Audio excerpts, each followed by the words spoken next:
আমার খুদে বন্ধুরা এসে হাজির তাদের নালিশ নিয়ে। বললে, দাদামশাই, তুমি কি আমাদের ছেলে মানুষ মনে করো? তা ভাই, ওই ভুলটাই তো করেছিলুম। আজকাল নিজেরই বয়সটার ভুল হিসেব করতে শুরু করেছি। রূপকথা আমাদের চলবে না, আমাদের বয়স হয়ে গেছে।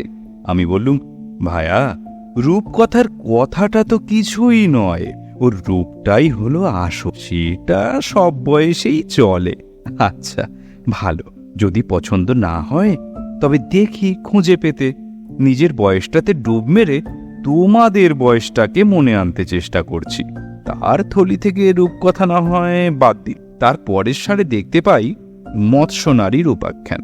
না, সেও চলবে। তোমরা নতুন যুগের ছেলে, খাঁটি খবর। ফস করে জিজ্ঞেস করে বসবে, লেজা যদি হয় মাছের, মুড়ো কি করে হবে মানুষের?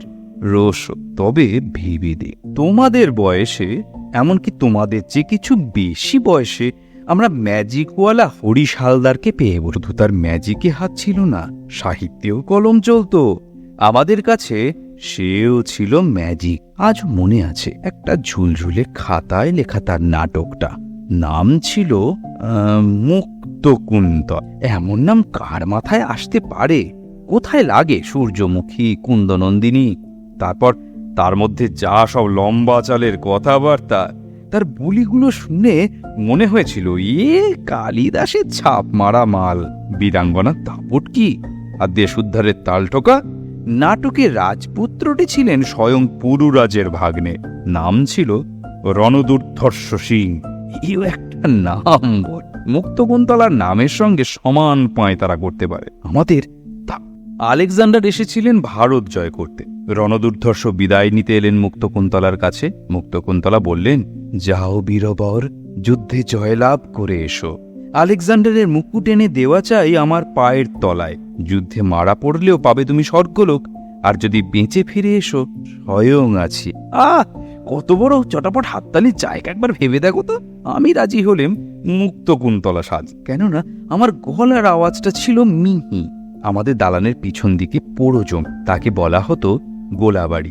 সত্যিকার ছেলে মানুষের পক্ষে সেই জায়গাটা ছিল ছুটির শট। সেই গোলাবাড়ির একটা ধারে আমাদের বাড়ির ভাড়ার ঘর, লোহার ঘর। সেই গড়াদের মধ্যে হাত গলিয়ে বস্তার ফাঁকের থেকে ডাল, চাল, ইটের উনুন পেতে কাঠকোট জোগাড় করে চড়িয়ে দিতুম ছেলে মানুষই খিচুড়ি। তাতে না ছিল নুন, না ছিল ঘি, না ছিল কোনো প্রকার মশলার বালাই। কোনো মতে আধ সিদ্ধ হলে খেতে লেগে যেতুম। মনে হয়নি ভোজের মধ্যে নিন্দের কিছু ছিল। এই গোলাবাড়ির পাঁচিল ঘেঁষে গোটা কতক বাখারি জোগাড় করে আমাদের বিখ্যাত নাট্যকার নানা আয়তনের খবরের কাগজ পড়ে জুড়ে একটা স্টেজ স্টেজ শব্দটা মনে করি আমাদের বুক ফুলে উঠ। এই স্টেজে সাজতে হবে মুক্তকুন্তলা। সব কথা স্পষ্ট মনে নেই, কিন্তু হতভাগিনী মুক্তকুন্তলার দুঃখের দশা কিছু কিছু মনে পড়ে। এইটুকু জানি, তিনি তলোয়ার হাতে বীরপুরুষের সঙ্গে যোগ দিতে গিয়েছিলেন ঘোড়ায় চড়ে। কিন্তু ঘোড়াটা যে কার সাজবার কথা ছিল সে আর ঠিক মনে আনতে পারছি। যুদ্ধক্ষেত্রে গিয়ে বীর ললনা যে স্বদেশের জন্য প্রাণ দিয়েছিলেন তাতে সন্দেহ নেই। তার বুকে যখন বর্ষা অর্থাৎ পাতকাঠি বিদ্ধ হলো, তখন মাটিতে তার মুক্তকুন্তল লুটিয়ে পড়ছে। রণদুর্ধর্ষ পাশে এসে দাঁড়ালেন। বীরাঙ্গনা বললেন, বীরবর, আমাকে এখন বিদায় দাও, হয়তো স্বর্গে গিয়ে দেখা হবে। আবার হাততালির পালা। অভিনয়ের জোগাড় যন্ত্র মোটামুটি একরকম হয়ে এসেছিল। হরিশ্চন্দ্র কোথা থেকে এনেছিলেন নানা রকমের পরচুলো, গোঁপদারি। বৌদিদির হাতে পায়ে ধরে দুটো একটা শাড়িও জোগাড় করেছিল। তার কৌটো থেকে সিঁদুর নিয়ে শীতে পরবার সময় কোনো ভাবনাই মনে আসেনি। স্কুলে যাওয়ার সময় বলেছিলুম তার দাগ মুছতে। ছেলেদের মধ্যে মস্ত হাসি উঠেছিল। কিছুদিন আমার ক্লাসে মুখ দেখাবার জোর রইল না। নাটকের অভিনয় সবচেয়ে ফল দেখা গেল এই হাসিতে, আর বাকিটুকু হয়ে গেল একেবারে ফাঁকি। যেখানে আমাদের স্টেজের বাখারি পোতা হয়েছিল, ঠিক সেই জায়গায় শেষ দাদা কুস্তির আখড়া পত্তন করলেন।